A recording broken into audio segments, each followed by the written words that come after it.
Hello મિત્રો, કેમ છો બધા? મજામાં? મિત્રો, અહીંયા આરઆરબીની જે ઓફિશિયલ વેબસાઇટ છે તેની પર અત્યારે જે રેલવેની ભરતી છે તેમાં એપ્લિકેશન કરતી વખતે અહીંયા જે પાસપોર્ટ સાઇઝનો ફોટો છે તે અપલોડ થઈ જાય છે, પણ જ્યારે આપણે વાત કરીએ સિગ્નેચરની તો અહીંયા સિગ્નેચર અપલોડ નથી થતા. સિગ્નેચર અપલોડમાં અહીંયા આપણે પ્રોબ્લેમ જોવા મળી રહ્યો છે. તો મિત્રો, આને કઈ રીતના આપણે સોલ્વ કરવો? તમે જોઈ શકો છો મારો પાસપોર્ટ સાઇઝનો ફોટો અહીંયા અપલોડ થઈ ગયો છે, પણ સિગ્નેચર અપલોડ નથી થતા. તો પહેલાં મિત્રો, તમે જે ફોટો પાડેલો છે તમારો સિગ્નેચરનો તેને ઓપન કરવાનો છે ગેલેરીની અંદર. અહીંયા એડિટના બટન પર ક્લિક કરી અને ક્રોપ પર ક્લિક કરી દેવાનું છે. બને એટલું મિત્રો અહીંયા ક્લોઝઅપથી તમારા જે સિગ્નેચર છે તેને અહીંયા તમારે ક્રોપ કરી લેવાનો છે. મિત્રો, તમારે ખાસ ધ્યાન રાખવાનું છે કે ઉપર અને નીચે અહીંયા થોડી આપણે જગ્યા રાખવાની છે. તો આવી રીતના મિત્રો આપણે આપણા જે સિગ્નેચર છે તેને સેવ કરી લેવાના છે. હવે મિત્રો આપણે જવાનું છે પ્લે સ્ટોર પર. પ્લે સ્ટોર પર મિત્રો photo and picture resizer app download કરી લેવાનો છે. ત્યારબાદ આને ઓપન કરવાનો છે.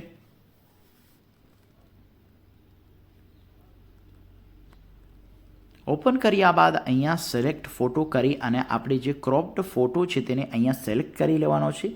વચ્ચે રીસાઇઝનું બટન જોવા મળે છે તેના પર ક્લિક કરવાનું છે અને અહીંયા ઓપ્શનમાં મિત્રો આપણે ફાઇલ સાઇઝનો ઓપ્શન જોવા મળે છે તેમાં કસ્ટમ પર ક્લિક કરી અને અહીંયા 45 KB આપણે રાખવાના છે અને ઓકે કરી દેવાનું છે.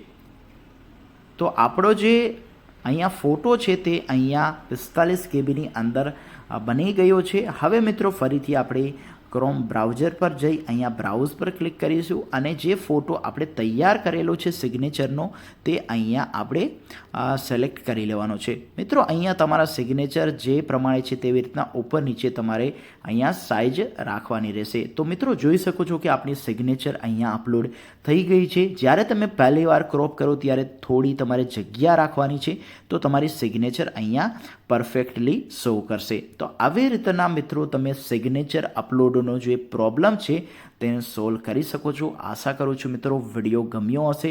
જો મિત્રો વિડીયો ગમ્યો હોય તો વિડીયોને જરૂરથી લાઇક કરજો અને મારી ચેનલને સબસ્ક્રાઈબ કરજો.